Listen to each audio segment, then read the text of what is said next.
இப்போ வந்து hottest news அப்படின்னு பார்த்தா என்ன போயிட்டு இருக்குன்னா, சீமான் அவர்களோட வீட்ல அவரோட வாட்ச்மேன் அரெஸ்ட் தான். ஹாட்டஸ்ட் நியூஸ் இல்லை, அநியாயமான நியூஸ்ன்னு சொல்லுங்க.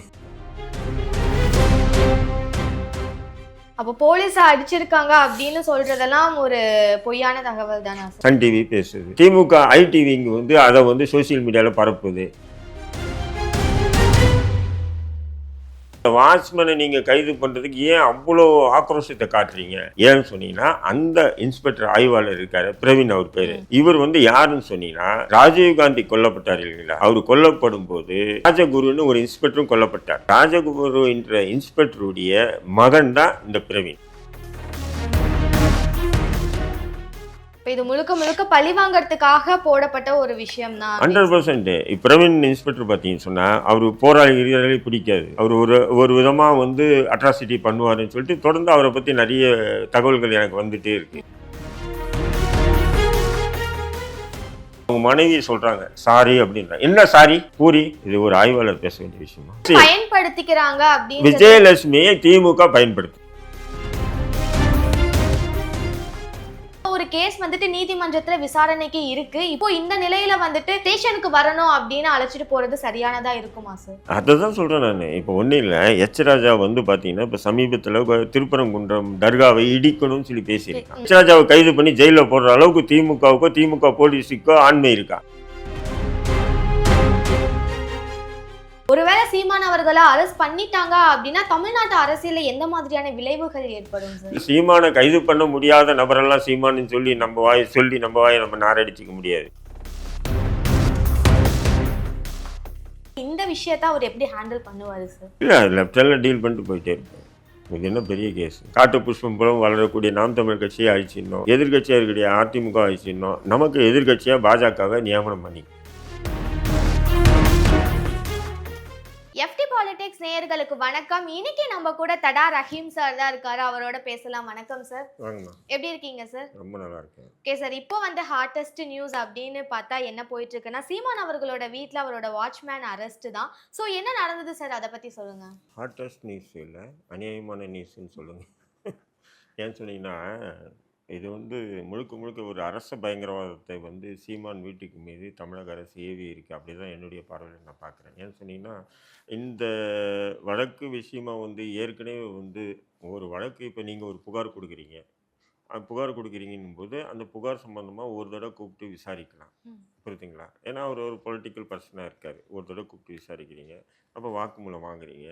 அப்போ உங்களுடைய வாக்குமூலம் 2 வாக்குமூலத்தை எடுத்துன்னு போய் அந்த வழக்கு, அதாவது இதை வந்து இந்த புகார் வந்து முகாந்திரம் இருந்துன்னா வழக்கு தொடுக்கலாம். நீதிமன்றத்தில் கேஸ் நடக்கும். கேஸ் நடக்கும்போது அப்போ நீங்கள் என்னென்ன புகார் வச்சுருக்கீங்களோ அதுக்கெல்லாம் ஆதாரங்களை நீங்கள் கொடுக்கணும். அப்போ இவர் வந்து இல்லைன்னு சொல்லும்போது இவருக்கு உண்டான ஆதாரங்களை கொடுக்கணும். அது கோர்ட் ஆச்சு, வக்கீலுங்க, சீமானு, இல்லை அது எதிர்த்தரப்பு விஜயலட்சுமி, அது அப்படியே முடிஞ்சிடும். பட் இது எப்படின்னு சொன்னால், இப்போ ஒரு 6 மாதத்துக்கு முன்னாடி வந்து இதே வழக்கு சம்மந்தமாக இதே வலசரவாக்கம் காவல் நிலையம் வந்து சீமானை அழைச்சி நேரில் வந்து ஒரு 3-4 மணி நேரம் அவர்கிட்ட வாக்குமூலம் வாங்கியிருக்காங்க, விசாரணை நடத்தியிருக்காங்க. சரி, முடிஞ்சிச்சு. இந்நிலையில் அந்த வழக்கை கோர்ஸ் போட சொல்லி தான் இவர் ஹைகோர்ட்லேயே பெட்டிஷன், யார் சீமான் தரப்பில் தான் போட்டது. கோர்ஸ்ன்னு சொன்னால் தள்ளுபடி பண்ணுங்க, இந்த வழக்கை ஒரு பொய்யான வழக்கு தள்ளுபடி பண்ணுங்கன்னு கோர்ஸ் போட்டது. அப்போ கோர்ஸ் போடும்போது தமிழக அரசு இப்போ வந்து விஜயலட்சுமி தரப்பில் வந்து நீதிமன்றத்துக்கு வரமாட்டாங்க. இப்போது ஒன்ஸு புகார் கொடுத்துட்டாவே போலீஸ் தான் நீதிமன்றத்துக்கு இது தகவல் கொடுக்கும். அப்போ இவங்க கோர்ஸ் போடும்போது போலீஸ் வந்து கடுமையான எதிர்ப்பு தெரிவிக்கிறது மட்டும் இல்லாமல், இது முதல் கணவரே முதல் மனைவியே விஜயலட்சுமி இவங்க தான் 7 முறை கருக்கலைப்பு பண்ணியிருக்காங்க. அப்புறம் வந்து நகை, பணம் உட்பட நிறைய காசு எங்கிட்ட வாங்கியிருக்காரு. என்னை வந்து 7 முறை வந்து கருக்கலைப்பு பண்ணும்போது மிரட்டி தான் செஞ்சார். இந்த புகாரெல்லாம் போலீஸ் வந்து நீதிமன்றத்தில் வைக்கிது. அப்போ நீதிமன்றத்தில் வந்து பார்க்கும்போது நீதிபதி என்ன பண்ணுறாரு, அப்போது இவ்வளோ விஷயம் இருக்கும்போது இதை வந்து கோர்ஸ் பண்ண முடியாது, இந்த வழக்கை ரத்து பண்ண முடியாது அப்படின்னு சொல்லி முடிஞ்சிச்சு. அப்போது காவல்துறை என்ன பண்ணணும்னு சொன்னால், இது சம்மந்தமாக இந்த வழக்கு நீதிமன்றத்தில் விட்டுருணும். சம்மன், அதாவது வழக்கு நீதிமன்றத்துக்கு கொண்டு போயிட்டால் நீதிமன்றத்தில் நடக்கும் வழக்கு. இப்போது ஒரு பெண்ணு வந்து ஆண் மீது 7 முறை இல்லை 8 முறை என்னை வந்து கருக்கலைப்பு செஞ்சார், அதை பண்ணார், இது பண்ணார் சொல்லிடலாம். பட் அதுக்கெல்லாம் ஆதாரத்தை நீதிமன்றத்தில் சமர்ப்பிக்கணும். இப்போ கருக்கலைப்பு செஞ்சாங்கன்னு சொன்னால் கருக்கலைப்பில் எந்த இடத்துல, எந்த மருத்துவமனை, எந்த மருத்துவர், செஞ்சாங்கன்றத ஆதாரத்தை கொடுக்கணும், சப்மிட் பண்ணணும் சப்மிட் கண்டிப்பா. பண்ணணும். ம். அப்போ கருக்கலைப்பு என்பது சட்டவிரோதமானது என்பது எந்த மருத்துவ ஆதாரம் இருக்காது. ம். மேபி புரியுதுங்களா உங்களுக்கு? அப்போது சட்டவிரோதமாக கருக்கலைப்பு செஞ்சாங்கன்னு சொன்னால் அதுக்கு நீதிமன்றத்தை நிரூபிக்க முடியாது. ம். புரியுதுங்களா? அப்போ இவ்வளோ விஷயங்கள் இருக்குது. சரி, பணம் வாங்கினாரு, நகை வாங்கினாரு, அதுக்கும் ஆதாரத்தை விஜயலட்சுமி தரப்பில் நீதிமன்றத்தில் சமர்ப்பிக்கணும். அப்போ அவங்க சமர்ப்பிச்சாங்கன்னா அதேமாரி எனக்கு வந்து திருமணம் ஆச்சு, எனக்கு இவர் தான் தாலி கட்டி புருஷனா வாழ்ந்தாரு அப்படின்றதுக்கு இவங்க சொல்லியிருக்காங்க நான் புகாரில். அவங்க அதெல்லாம் நீதிமன்றத்தில் வந்து என்ன பண்ணணும், நிரூபிக்கணும். சொல்கிறத மட்டும் வச்சு ஒருத்தனை வந்து குற்றவாளியாக அவரை வந்து தண்டிக்க முடியாது நீதிமன்றம். புரியுதுங்களா? ம். சொன்னதை அத்தனைத்தையும் என்ன பண்ணணும்னு சொன்னா, நீதிமன்றத்தில அ வந்து முழுக்க முழுக்க ஆதாரங்களை சாட்சிகளோட போய் நிரூபிச்சா தான், அந்த தரப்புக்கு வந்து தண்டனை வாங்கி கொடுக்க முடியும். சீமானுக்கு தண்டனை வாங்கி கொடுக்க முடியும். அப்படி இருக்கக்கூடிய ஒரு வழக்குல, இப்ப மறுபடியும் இவங்க என்ன பண்றாங்கன்னா, நீதிமன்றம் இது தள்ளுபடி பண்ண முடியாதுன்ட்டாங்க. இது கோர்ட்டுக்கு போயிருந்ததுன்னா, இது திமுகவுக்கு தொடர்பு இல்லைன்னு நம்ம சொல்லலாம். சரி, ப்ரொசீஜரா பார்க்குறாங்க அப்படின்னு சொல்லி பார்க்கலாம். ஆனா திமுக என்ன பண்ணுதுன்னா, வாலண்டரியா இவர மறுபடியும் சம்மன் கூப்பிடுறாங்க. அப்போ இவருகிட்டயும் வந்து வழக்கறிஞர் குழு இருப்பாங்க இல்லையா? இந்த வழக்குக்கு நீங்க ஆஜராக வேண்டியது இல்ல. இது போலீஸ் வேணுன்ட்டு உங்கள வந்து கூப்பிடுறாங்க. அதாவது டோட்டலா வந்து என்னன்னு சொன்னா, ஒரு பாலியல் வழக்கு இல்லையா? ம். அது மீடியால வரணும். அது சம்மந்தமா பேசு பொருள் ஆக்கணும் அப்படின்னு திமுக விரும்புது அப்படின்னு அவர் தரப்பு வழக்கறிஞர் சொல்றதுனால, அவர் போகல போல இருக்கு. போகலன்னு சொன்னா, இப்போ ஒரு வழக்கு சம்மந்தமா ஒரு சம்மன் அனுப்பி நம்ம போகலன்னு சொன்னா, அவங்க எடுத்துட்டு வந்து வீட்டுக்கு முன்னாடி ஒட்டுவாங்க. ம். இப்போ என் வீட்ல நெறைய தடவ அதே மாரி ஒட்டியிருக்காங்க. நெறைய சம்மன்கள் ஒட்டியிருக்காங்க. ஒட்டிட்டு அவங்க என்ன பண்ணுவாங்க, ஃபோட்டோ புடிச்சுட்டு நாங்க ஒட்டிட்டோம் அப்படின்றது ஃபோட்டோவோ, வீடியோவோ புடிச்சுட்டு போலீஸ் போயிடும். அதுக்கப்புறம் நாங்க என்ன பண்ணுவோம், கிழிச்சு போட்டுருவோம். இது எல்லார் வீட்லயும் நடக்கிற விஷயம் தான். அதே மாரி தான் இன்னைக்கு சீமான் வீட்ல வந்து ஒட்டியிருக்காங்க. சீமான் வந்து ஒரு தலைமறைவு குற்றவாளி அல்ல. சரி சார். பல பேரோட விமர்சனம் என்னவா இருக்கு அப்டின்னா, சம்மன் ஒட்டுறாங்க அப்டின்னா, அந்த சம்மன் ஒட்டப்பட்டிருக்கு அப்டின்னு சம்மந்தப்பட்ட நபருக்கு தெரிஞ்சதுக்கு அப்புறம் அத அகற்றது இயல்பான ஒரு விஷயம். ஆனா சம்மன் ஒட்டுன உடனே அங்கருந்து அந்த போலீஸ்காரங்க வெளிய கூட போகாத உடனே வாட்ச்மேனா இருக்கட்டும், இல்ல அங்க இருக்க ஒரு சிலர் வந்துட்டு அந்த சம்மன கிழிக்கிறாங்க அப்டின்றது எந்த விதத்துல சரியானதா இருக்கும் சார்? அப்ப அது சட்டவிரோதமானதா? நீங்க ஒட்டுன சம்மனை கிழிப்பது சட்டவிரோதமா? இதுக்கு பதில் சொல்லுங்க நீங்க. சட்டவிரோதம் இல்ல அப்டின்னாலும் சம்மன் அனுப்பப்பட்டது சீமான் அவர்களுக்கு தான். அவர் பார்ப்பதற்கு முன்னாடியே இந்த ஒரு சம்மன வந்துட்டு கிழிக்கிறாங்க அப்டின்றது அப்போ எப்டி? அந்த அளவுக்கு காவல்துறை நுணுக்கமா இந்த விஷயத்த பார்த்துருந்துன்னா, சீமான் எங்க இருக்காருன்னு பார்த்துட்டு, காவல்துறைக்கு தெரியாம இல்ல. இன்டெலிஜென்ஸ் இப்போ உளவுத்துறைக்கு தெரியாம இல்ல. சீமான் தஞ்சாவூர்ல இருக்காரா, திருச்சியில இருக்காரா, கிருஷ்ணகிரியில இருக்காரா, வேலூர்ல இருக்காருன்னா, சீமானுக்கு தெரியாதது ஒண்ணும் இல்லல்ல. சீமான் எங்க இருக்காருன்னு தெரியாம இல்லல்ல போலீஸுக்கு. அப்ப போலீஸ் என்ன பண்ணணும், அவர் எங்க இருக்காரு போய் அங்க போய் சம்மன வந்து சர்வ் பண்ணிட்டு வந்திருக்கணும். ஏன் திரும்ப வீட்டாண்ட ஓட்டுறீங்க? அவர் என்ன தலைமறைவு குற்றவாளியா? கொலை குற்றவாளியா? சொல்லுங்க. இல்ல தான் சார். ஆ, இருந்தாலும் ஆ, நம்ம அப்போ நீங்க வந்து ஒரு பழி வாங்கணும். ஒரு விதமான ஒரு அச்சுறுத்தலை, ஒரு மிரட்டல வந்து திமுக அரசு கையாளுதுன்னா, இது வந்து எப்படி ஏத்துக்க முடியும் சொல்லுங்க? ஏத்துக்கொள்ளபடியா இல்ல தான் சார். இருந்தாலும் வைக்கிற விமர்சனங்கள் வந்துட்டு அப்படிதான் இருக்கு. அதனால தான் உங்ககிட்ட கேட்கப்பட்டது. விமர்சனங்கள் இப்போ கூட ஊடகங்கள் எல்லாமே என்ன தலைப்புச் செய்தி போட்டு, சீமான் வீட்டில் போலீஸ் வந்து அடிச்சுட்டாங்க. போலீஸ் வந்து விசாரணைக்கு போகும்போதே அடிச்சுட்டாங்க அப்படின்னு. நல்லா பாருங்க, சொல்லிட்டு வீடியோ போடுறான். எந்த ஊடகங்கள் சீமான் வீட்டில் வந்து குண்டர்கள் வச்சு போலீஸ் அடிச்சாங்கன்னு சொல்லக்கூடிய அதே ஊடகங்களே வீடியோ வெளியிடுறான். இன்ஸ்பெக்டர் சர்ருன்னு இறங்கி போறாரு. இறங்கி போயிட்டு கதவு தட்டுறாரு. சைடுல 2, 3 பேர் மஃப்டில நிக்கிறாங்க. அப்ப மெல்லமா கதவு திறக்கும்போது, கதவ தள்ளி விட்டுட்டு உள்ள போறாங்களா இல்லையா? அந்த வீடியோ பார்த்தீங்களா இல்லையா? விஷுவல் பார்த்தீங்களா இல்லையா நீங்க? தள்ளிட்டு போய் அவன புடிச்சு சட்டைய பிடிச்சு இழுத்து அவன் எங்கேருந்து போலீஸ் அடிக்கிறான்? அந்த வீடியோல போலீஸ் அடிச்ச மாரி இல்ல. போலீஸ் தான் அவன அடிச்சு தூக்கிட்டு வந்து வேன்ல போடுறாங்க. அப்ப போலீஸ அடிச்சிருக்காங்க அப்படின்னு சொல்றதெல்லாம் ஒரு பொய்யான தகவல் தானா சார்? திமுக ஊடகங்கள் பேசுது. Mainstream media, Sun TV பேசுது. போலீஸ் அடிச்சுட்டாங்க, போலீஸ் அடிச்சுட்டாங்கன்னு. திமுக ஐடிவிங்க வந்து அத வந்து சோசியல் மீடியால பரப்புது. போலீஸ் அடிச்சுட்டாங்க, போலீஸ் அடிச்சுட்டாங்கன்னு. ஆனா, அங்க நீ அந்த வீடியோ விஷுவல் வந்திருக்கா இல்லையா? அந்த விஷுவல்ல வந்து போலீஸே அந்த நபர அடிக்கிறாரா? இல்லையே. இவுங்க தானே அடிச்சு தள்ளி விட்டுட்டு போறாங்க, கதவ உடைச்சுட்டு. சீமான் உள்ள இருந்து சீமானை கைது பண்ணுவது கூட அப்படி நீங்க வந்து ஒரு ஒ ஒ ஒரு விதமான அத்துமீறல் நடக்கிறது தவறு. அப்படிங்கும்போது சீமானே வீட்ல இல்லன்னு உங்களுக்கு தெரியும். அப்ப அந்த வாட்ச்மேன நீங்க கைது பண்றதுக்கு ஏன் அவ்வளோ ஆக்ரோஷத்த காட்டுறீங்க? ஏன்னு சொன்னீங்கன்னா, அந்த இன்ஸ்பெக்டர் ஆய்வாளர் இருக்காரு, பிரவீன் அவர் பேரு. ம். இவர் வந்து யாருன்னு சொன்னீங்கன்னா, ராஜீவ்காந்தி கொல்லப்பட்டார் இல்லைங்களா? அவரு கொல்லப்படும்போது, ராஜகுருன்னு ஒரு இன்ஸ்பெக்டரும் கொல்லப்பட்டார். நிறைய பேர் 20 பேர் இறந்தாங்க ம். இல்லையா? ராஜீவ்காந்தி மட்டும் சாகல. ராஜீவ்காந்தி கூட 20 தமிழர்களும் செத்தாங்க. அந்த 20 பேர்ல ஒருத்தர் வந்து இந்த ராஜகுருன்ற இன்ஸ்பெக்டர். ராஜகுரு என்ற இன்ஸ்பெக்டருடைய மகன் தான் இந்த பிரவீன். பிரவீன். நல்லா புரிஞ்சுதுங்களா உங்களுக்கு? ம், ம், ம். ஏன் இந்த வன்மத்த அங்க அவரு காட்டியிருக்காரு? ஏன்னு சொன்னா, சீமான் தொடர்ந்து விடுதலை புலிக்கு ஆதரவா பேசுறாரு. புரியுதுங்களா உங்களுக்கு? ம். பிரபாகரனை தன்னுடைய அ ஆ, ஆஸ்தான தலைவரா ஏத்துக்கிட்டு வச்சிருக்காரு. இருக்காரு. ம். ராஜீவ்காந்தி கொல்லப்பட்டது சரிதான்னு சொல்லிட்டு கூட மேடையில பேசுறாரு. மேபி. புரியுதுங்களா உங்களுக்கு? அப்படி இருக்கும்போது, அப்போ இந்த இன்ஸ்பெக்டர் வந்து என்ன பண்றாரு, அந்த ஆக்ரோஷத்த அங்க காட்டுறாரு. இப்ப இது முழுக்க முழுக்க பழி வாங்கறதுக்காக போடப்பட்ட ஒரு விஷயம் தான் அப்படின்னு சொல்றீங்க. 100% பிரவீன் இன்ஸ்பெக்டர் பார்த்தீங்கன்னு சொன்னா, அவரு போராளிகளே பிடிக்காது. கம்யூனிஸ்ட் கட்சிகள பிடிக்காது.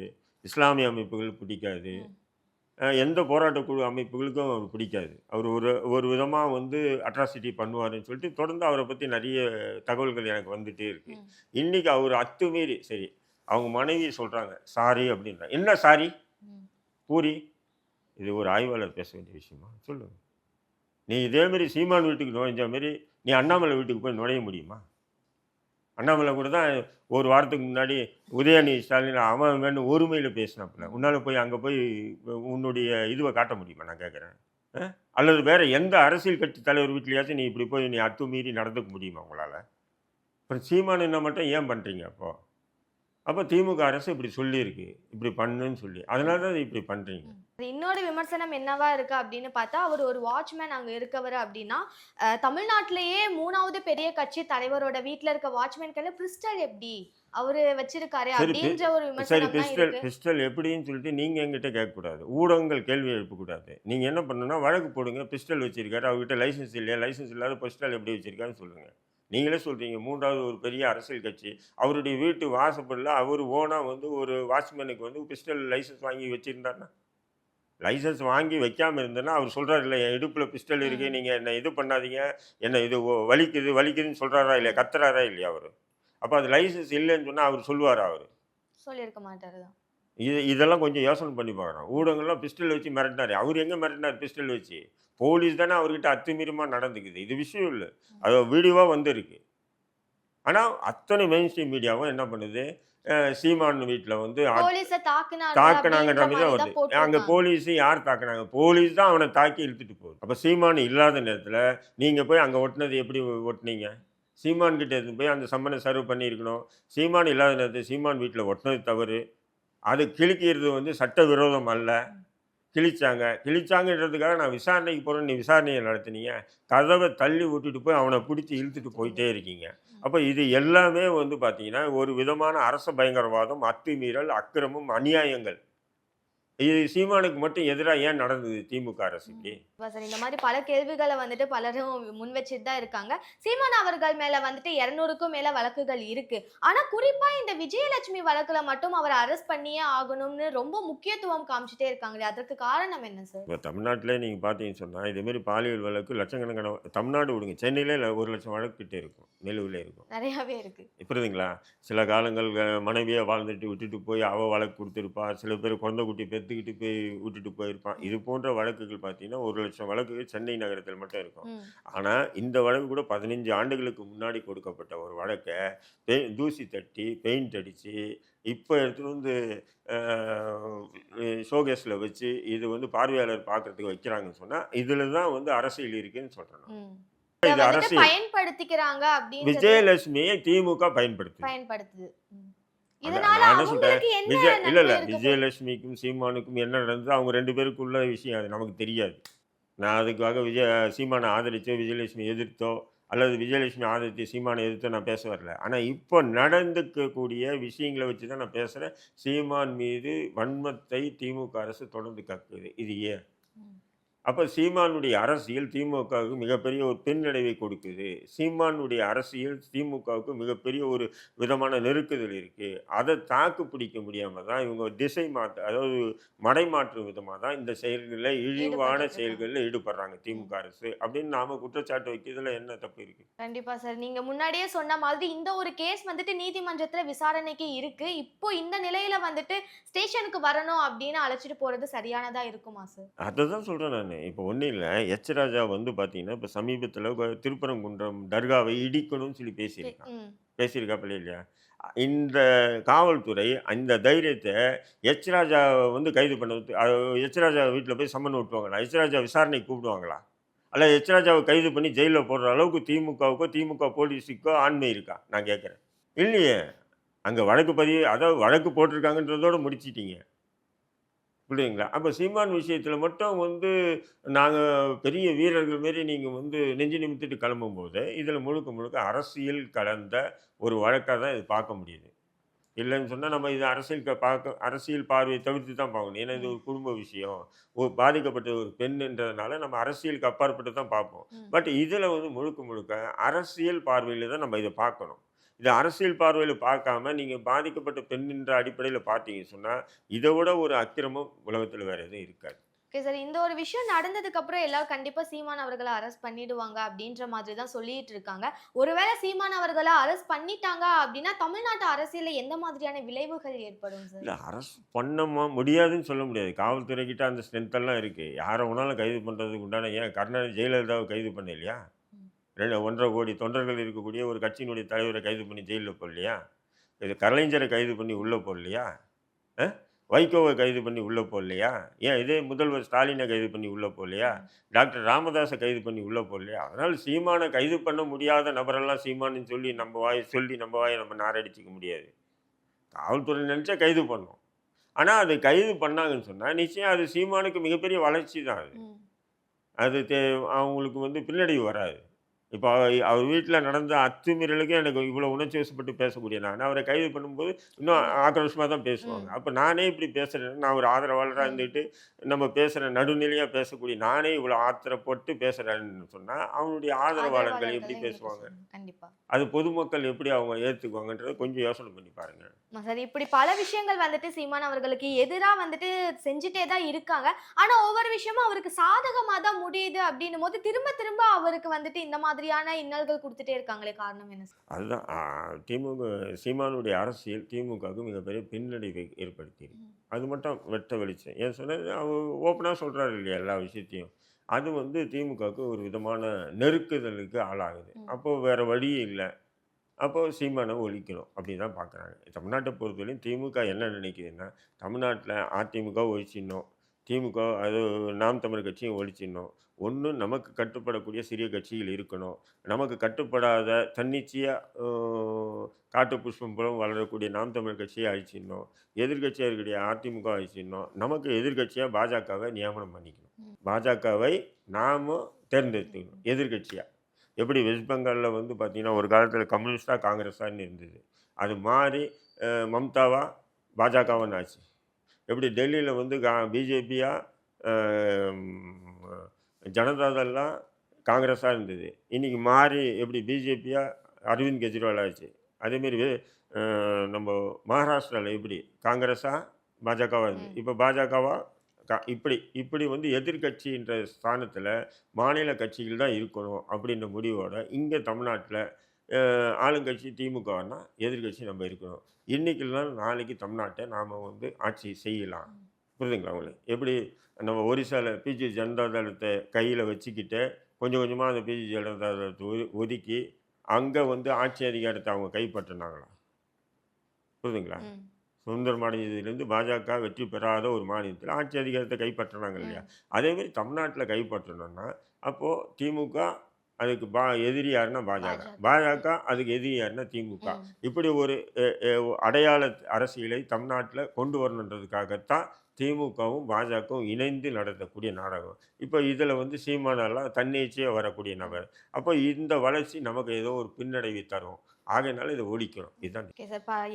எந்த ஒரு விஷயம் வந்தாலும் அத சீமான் அவர்கள் எப்படி ஹேண்டில் பண்றாரு, என்ன பேசுறாரு அப்படின்றத பார்க்கணும், தெரிஞ்சுக்கணும்ன்றதுக்காகவே ஒரு சில கூட்டங்கள் இருப்பாங்க. இந்த விஷயத்த அவர் எப்படி ஹேண்டில் பண்ணுவாரு சார்? இல்ல லெஃப்ட் ஹேண்ட்ல டீல் பண்ணிட்டு போயிட்டே இருப்பாரு. இது என்ன பெரிய கேஸு? சொல்லுங்க. என்ன பண்ண முடியும் நீங்க? கைது பண்ணுவீங்க, பண்ணுங்க. சவுக்கு சங்கர் என்ன பண்ணீங்க? குண்டாசு போட்டு மறுபடியும் குண்டாசு போடுங்க. குண்டாசு உடைஞ்சோனே குண்டாசு போட்டீங்க. ம். இப்ப சமீபத்தில கூட சவுக்கு சங்கர் கூட அப்படிதான். தன் மீது போடப்பட்ட 20 வழக்குகளை ஒரே வழக்கா மாத்த சொல்லி ஹைகோர்ட்ல போடுறாரு. ம். ஹைகோர்ட்ல போடுறாரு. ஹைகோர்ட்ல போடும்போது, ஹைகோர்ட் என்ன பண்ணுச்சு, ஒரே குற்றம் ஏன் இத்தனை வழக்கு போட்டீங்க அப்படின்னு சொல்லி என்ன பண்ணுச்சு, எல்லா வழக்கும் ஒரே வழக்கா மாத்திச்சு. அந்த நேரத்துல திமுக தரப்புல கடுமையான எதிர்ப்பு தெரிவிச்சாங்க. இவர் உச்சநீதிமன்றத்த அவமதிச்சிருக்காரு, நீதிமன்றங்கள அவமதிச்சிருக்காரு, காவல்துறை அதிகாரிகள அவமதிச்சிருக்காரு அப்படின்னு சொல்லி நீதிமன்றத்துல வச்ச வாதங்கள் தான் ஊடகங்கள்லலாம் பரபரப்பா வந்ததே தவிர, நீதிமன்றம் சொன்ன தீர்ப்பு எந்த ஊடகமும் போடல மெயின் ஸ்ட்ரீம் மீடியா. அப்போ மெயின் ஸ்ட்ரீம் மீடியாவே இன்னைக்கு முழுக்க முழுக்க திமுகவினுடைய அண்ணா அறிவாளியா அடிமைகளா செயல்படுறாங்க. ஏதோ சோசியல் மீடியா இருக்கிறதுனால தான் ஒரு 25% உண்மை செய்திகளாச்சும் மக்கள் பார்க்குறாங்க. 75 செய்திகள் தமிழ்நாட்டுல மூடி மறைக்கப்படுது. Okay sir. இது ரிலேட்டடா பல தகவல்களை எங்களோட பரிமாறிக் கொண்டிருக்கிறீர்கள். இன்னும் போனா தான் இதுல எந்த மாதிரியான திருப்பங்கள் வருது, என்ன முடிவு வருது அப்படின்றது தெரியும். ரொம்ப நன்றி சார்.